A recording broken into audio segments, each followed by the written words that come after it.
Hi all. இந்த Macron recipe எனக்கு இன்ஸ்டாகிராமில் ரொம்பவே வைரலாக போன ஒரு ரெசிபி. இதை செய்ய cashew 150 gram, sugar 190 gram, X 3 எடுத்துருக்கேன்.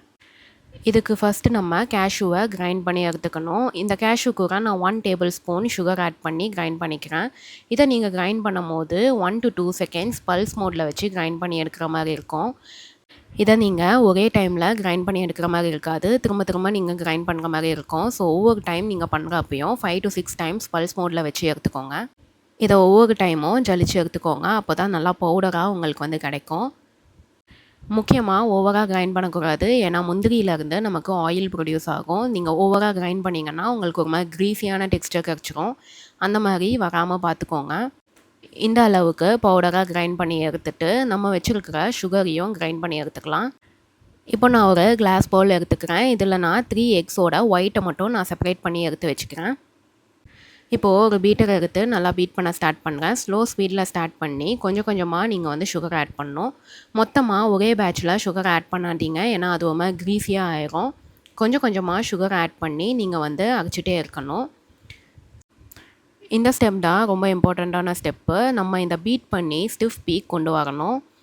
இதில் முக்கியமாக நீங்கள் ஒயிட் செப்பரேட் பண்ணுறப்போ யோக் கொஞ்சம் கூட மிக்ஸ் ஆகாமல் பார்த்துக்கோங்க. அதே மாதிரி சுகர் ஆட் பண்ணுறப்போ பேட்சாக என்ன மாதிரி ஆட் பண்ணுங்கள், மொத்தமாக ஆட் பண்ணக்கூடாது. ஒரு ஸ்பேச்சுலா வச்சு சைடில் எடுத்து விட்டுட்டு திரும்ப திரும்ப நீங்கள் வந்து பீட் பண்ணிக்கோங்க. இது நல்லா ஸ்டிஃப் பீக் வர வரைக்கும் நான் வந்து பீட் பண்ணி எடுத்துக்கிறேன்.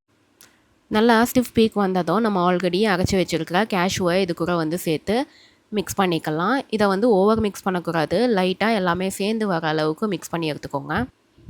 இது நல்லா மிக்ஸ் பண்ணதும் நம்ம இதை ஒரு பைப்பிங் பேக்குக்கு வந்து ட்ரான்ஸ்ஃபர் பண்ணிக்கலாம்.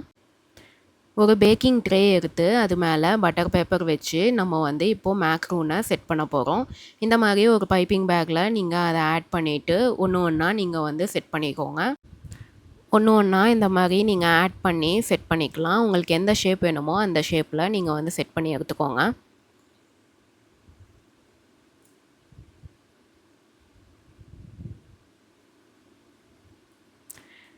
இதை செட் பண்ணுற டைமில் நம்ம ஓடிஜியை ப்ரீஹீட் பண்ணி வச்சுக்கணும். ப்ரீஹீட் டைம் இதுக்கு 140 டிகிரி செல்சியஸ். நான் வந்து பேக்கிங் மோட் யூஸ் பண்ணியிருக்கேன். 15 மினிட்ஸ்க்கு நான் ப்ரீஹீட் செட் பண்ணி எடுத்துக்கிறேன். ஒன்ஸ் ப்ரீஹீட் ஆனதும் நான் வந்து பேக்கிங் மோடில் 135 to 140 டிகிரி செல்சியஸில் வச்சு 25 மினிட்ஸ்க்கு செட் பண்ணி வச்சுருக்கேன். எனக்கு கரெக்டாக 25 மினிட்ஸ் தான் ஆச்சு இது வந்து பேக் ஆகி வரத்துக்கு.